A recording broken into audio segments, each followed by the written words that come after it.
Uncle जी, आपके लिए एक क्वेश्चन है। पहले इस देश में ज्ञानी चेतनाओं का सम्मान होता था, जो कि श्रेष्ठ थीं और पूजनीय थीं। चाहे वह धनी हो या निर्धन, सबका सम्मान होता था।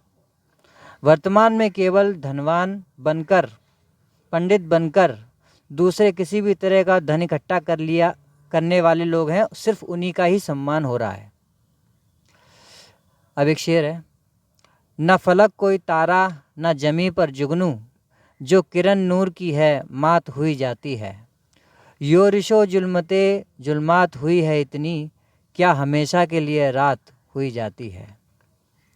हमारे पास पहले से मौजूद कौन कौन से रास्ते हैं जिसके द्वारा ये नूर फिर से प्रकट हो सकता है, जो समाज में व्याप्त अंधकार को रोशनी में तब्दील करे। बोलो आनंद कंद भगवान की जय। इसके लिए हमें सबसे पहले सनातन की तरफ पहुंचना पड़ेगा। सनातन क्या है? जो आदि में था, अब भी है और अंत में बचता है, वही सनातन और सत्य है।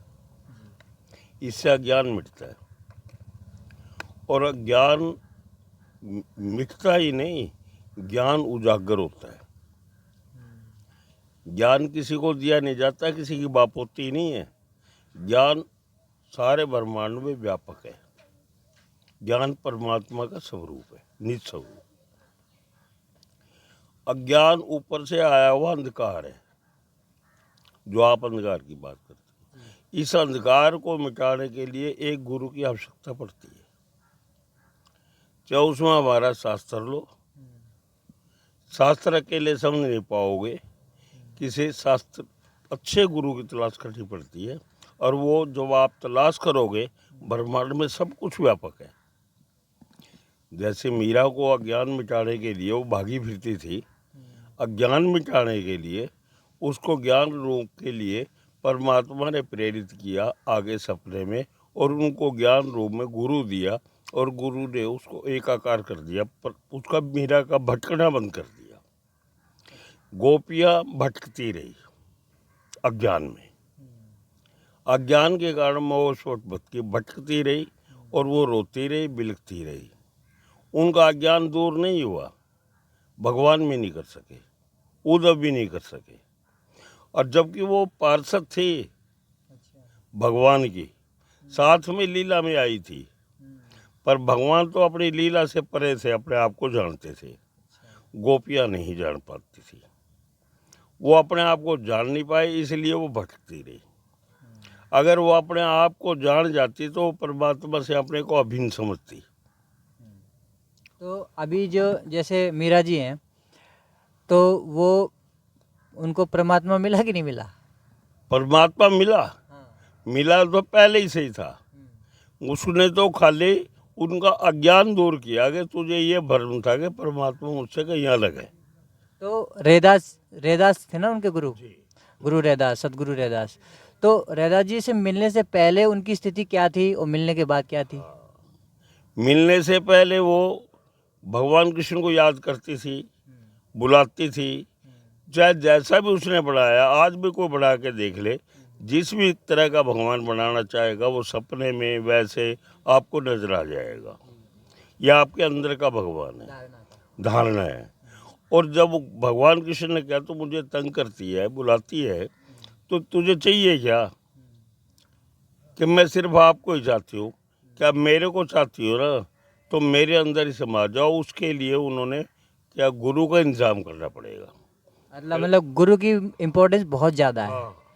तो हमारे सनातन का जो आधार है वो ये समझ ले कि गुरु बेस है। हाँ, गुरु सिर्फ और कुछ नहीं है। गुरु शरीर नहीं है, गुरु भी ज्ञान ही है।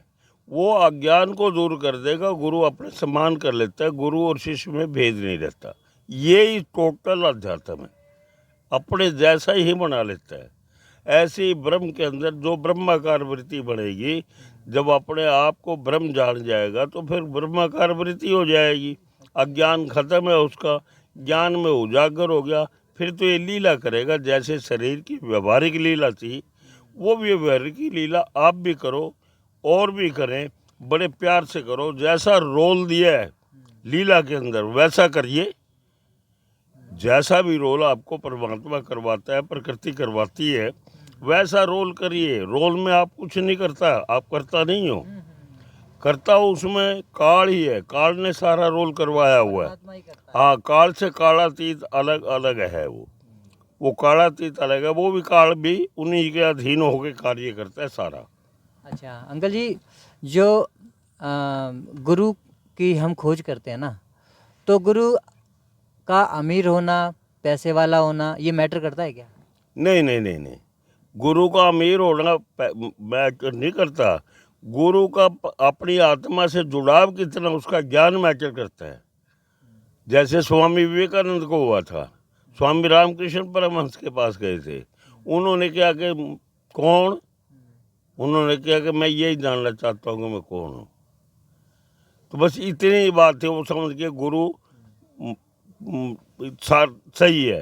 मतलब प्यास होनी चाहिए, हाँ, प्यास है गुरु उसको उस चेतना गुरु को। अपने आप उपलब्ध हो जाएगा। हैं? हाँ, तो उन्होंने क्या, मुझे भी तेरी तलाश थी, कोई तो आए जो मुझसे पूछे ये बात, मुझे तेरी तलाश थी। और उनको वो तलाश पूरी करवा भी दी उन्होंने। जब पर उन्होंने पूरी करवा दी, तो आज स्वामी विवेकानंद की आप जरा सी छवि देख लो तो आप आनंदित हो जाओगे। ज्ञान की तो बात ही छोड़ो, खाली उनके स्टाइल से, खड़े होने से आप आनंदित हो जाओगे, देखते ही मात्र। ये ज्ञान की महिमा है। यानी गुरु का आधार है हाँ वो ज्ञान होना चाहिए, ना कि शास्त्र। हाँ हाँ, उसका वो आत्मज्ञान पूरी तरह प्रगाढ़ उसके अंदर होना चाहिए। इससे वो जरा सा डगमगाए ना, घबराए ना। कोई काल नहीं है, काल है तो शरीर का है, प्रकृति का है, परिवर्तनशील है। काल इसका भी नहीं, काल इसका भी नहीं, ये परिवर्तनशील है। इसलिए गीता का दूसरा अध्याय 16वां श्लोक, अस्तो मां सत गया मैं असत की अपनी कोई सत्ता नहीं और सत का कहीं अभाव नहीं। इस श्लोक पे फोकस किया जाए पूरी तरह, तो आपको ये बात शुरू में ही समझ में आ जाएगी, जहाँ गीता स्टार्ट होता है अज्ञान दूर करने के लिए।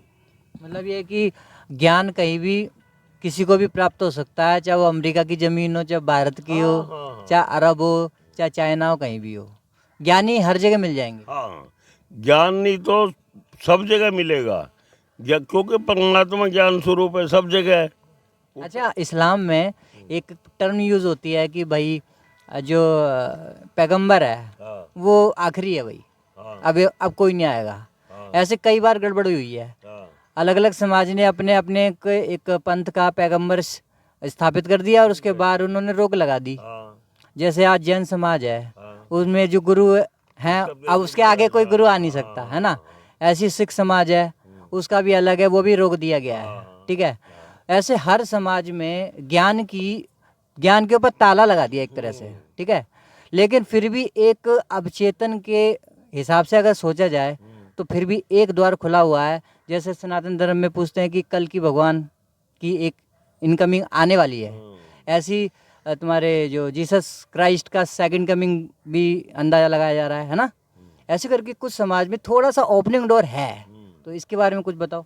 इसके बारे में जो जो ज्ञान का पर्दा गहरा होएगा, तो ज्ञान का तो अवतरण होता ही है, आता ही रहेगा। ऐसा कोई युग नहीं है जिसमें ज्ञान का स्वरूप परमात्मा आए ना, और ऐसा कोई समय नहीं है जिसमें वो समझाए ना। मतलब ज्ञान की जरूरत हमेशा है। हाँ, हमेशा, हमें शाश्वत है ना, शाश्वत की जरूरत तो हमेशा है। और ऐसा कोई समय आएगा ही नहीं जब ज्ञानवान ना हो।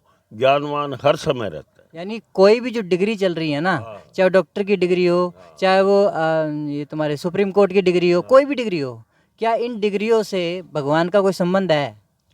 डिग्रियों से भगवान का संबंध तो कोई डिग्री से नहीं है। अब वो तो बिना ही डिग्री के है, अपने आप में है। अब ये बाकी तो डिग्रियाँ आपने दी हुई है लीला के अंदर, वो डिग्रियाँ आप लीला के अंदर मिथ्या है, रोल करिए उन डिग्रियों के हिसाब से, कोई बुराई भी नहीं है। मंथन करो, मिथ्या का मतलब है ही नहीं, ऐसा नहीं है। मिथ्या का मतलब मंथन किया मैंने, तो ये मंथन लीला के लिए है। जैसे सागर मंथन हुआ था, सब कुछ प्रकट हो गया था, ऐसे मंथन करिए, आपको मक्खन निकले ही निकलेगा, उसमें तो कोई दिक्कत वाली बात ही नहीं है।